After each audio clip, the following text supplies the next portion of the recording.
Place where Paramount Studios and Republic Film Studios used to make a lot of their old Western movies. Scott and I found this out at the Beverly and Jim Rogers Film History Museum. In the museum there was a lot of movie memorabilia, posters and a short film about the old Westerns called Whatever Happened to Randolph Scott. It was very enjoyable. Just a few minutes out of Lone Pine, we took some photos. We couldn't believe how quiet it was.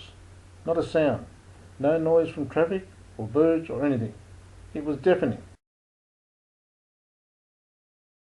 Today we spent most of the day in Virginia City. It is an old gold and silver town. There was a lot to see. Firstly, we went to a small museum which explained the history of the town. Afterwards, we went into a saloon in town and met a few of the locals.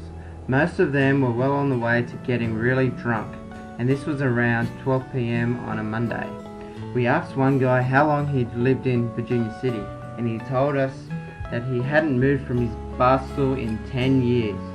We were very impressed. In one of the saloons at the rear had a mine shaft. It was pretty cool. An old miner did the tour. He was a bit of a character. He was about 55 and didn't have any front teeth. Every now and then he would tell a corny joke. He made me laugh. Today we travelled about 220 miles and we are still getting used to daylight saving.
This morning we went up to the Garden of the Gods. The landscape was very different to that of the surrounding area. In the garden there was large narrow red cliffs that were about 13 stories in height. We also saw animals in the park like small squirrels, birds and deers. For lunch we ate at a small cafe in Manitou. I had a fried banana crepe with vanilla sauce, and Dad had bacon and eggs. Manitou is a bit of a tourist town. In the middle of town there was a pinball parlour. Dad absolutely loved it. All the old pinball machines were there. He was reliving his childhood all over again. Just up the road was the Cog Railway. The Cog Railway is a train that goes up to Pikes Peak. The mountain is 14,000 feet above sea level. The train took about an hour and a half to go up and an hour to get back. On top of the mountain was quite cold.